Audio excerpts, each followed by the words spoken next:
Nishon tuman axborot kutubxona markazining axborot bibliografiya xizmati tomonidan Qashqadaryo o'lkasining barcha tarixiy obidalar yodgorliklarini hamda qadamjolarni o'rganish, aholi va kelajak yosh avlodni yurtimizning tarixiy madaniy merosi bilan tanishtirish maqsadida ko'hna manzillardan taralgan yog'du mavzusida bugun biz Qarshi shahridagi Abu Ubayda ibn al-Jarroh ziyoratgohiga tashrif buyuramiz. Assalomu alaykum. Aziz yurtdoshlar, men Qashqadaryo viloyat Nishon tuman axborot kutubxona markazining axborot bibliografiya xizmati rahbari bo'laman.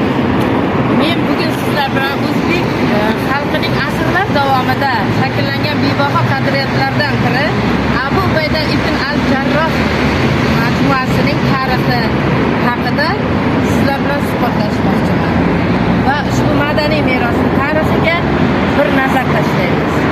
Ushbu obyekt yaratilgan sana 19-asrga taalluqli bo'lib, Qashqadaryo viloyati Qarshi shahrining Gulshan mahalla fuqarolar yig'ini Jayxon ko'chasida joylashgan madaniy meros bo'lib diqqatga sazovor joylar hisoblanadi. O'zbekiston Respublikasi Prezidentining moddiy madaniy meros obyektlarini muhofaza qilish sohasidagi faoliyatni tubdan takomillashtirish chora-tadbirlari to'g'risidagi 2018-yil 19-dekabrdagi 40-68-sonli qaroriga muvofiq O'zbekistonning moddiy va madaniy merosining ko'chmas mulk obyektlari milliy ro'yxatiga kiritilgan va davlat muhofazasiga olingan. Madaniyat vazirligining viloyat boshqarmasi buyurtmasiga asosan Abu Ubayda ibn al-Jarroh majmuasi hozirda ulardan foydalanish va maqsadga muvofiq tarzda ta'mirlandi. Majmua hududida keng ko'lamda obodonlashtirish ishlari olib borildi. Mazkur ziyoratgoh konservatsiya, ta'mirlash ishlari, tiklash, obodonlashtirish va zamonaviy foydalanishga moslashtirish ishlari olib borilganligi sababli tashrif davomida vatandoshlarimiz va xorijiy mehmonlar uchun maqbara zamonaviy ziyoratgoh, ya'ni sayyohlik maskaniga aylantirilgan. Har oyda 2,5 mingdan 3 mingga yaqin mahalliy va xorijiy sayyohlar tashrif buyuradi. Ushbu mazkur ziyoratgohda islom dinini birinchilardan bo'lib qabul qilgan payg'ambar Muhammad alayhissalomning eng buyuk sahobalaridan biri bo'lgan Abu Ubayda ibn al-Jarrohning ramziy maqbarasi joylashgan.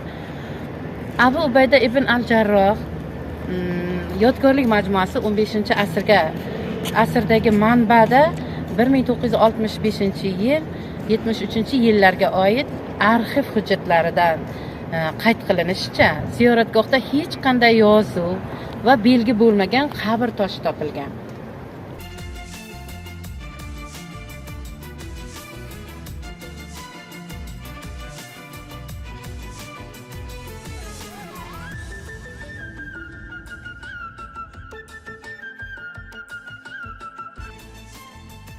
Ziyoratgohimizning ish yurituvchisi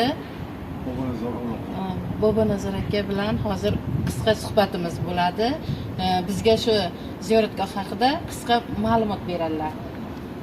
Marhamat sizga.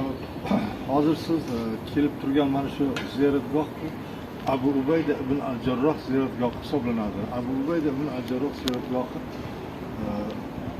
asosan Amir Temur bobomizni nimalari bilan Doshimizning so'zlariga qaraganda, Abu Ubayda ibn al-Jarroh haqida rivoyatda qadimiy mozoratga naql etilishicha Amir Temur arab mamlakatlariga, ya'ni Iordaniyaga qilgan yurishlarida mashhur tabib Abu Ubayda ibn al-Jarroh hokini olib kelib dafn etgan. Abu Ubayda ibn al-Jarroh nomiga islomiy manbalarda munosib o'rin berilgan. Abdulaziz Mansur tarjimasidagi Sifot us-Soffa kitobida ul zot ta'rif haqida shunday yozilgan. Bu zot payg'ambarimiz Muhammad alayhissalom tomonidan bashorat berilgan 10 ta jannatiylardan biridir.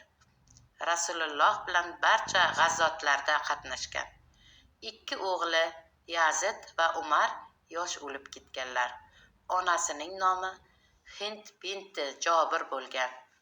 nasabi Fihr ibn Molikka borib, Rasulullohning bobolariga qo'shilib ketadi. Masjidning janubida yuzasi 16 kvadrat metrni tashkil etadigan hovuz bo'lib, u osti zinalik betonlashtirilgan holda hozirgi kungacha saqlanib turgan.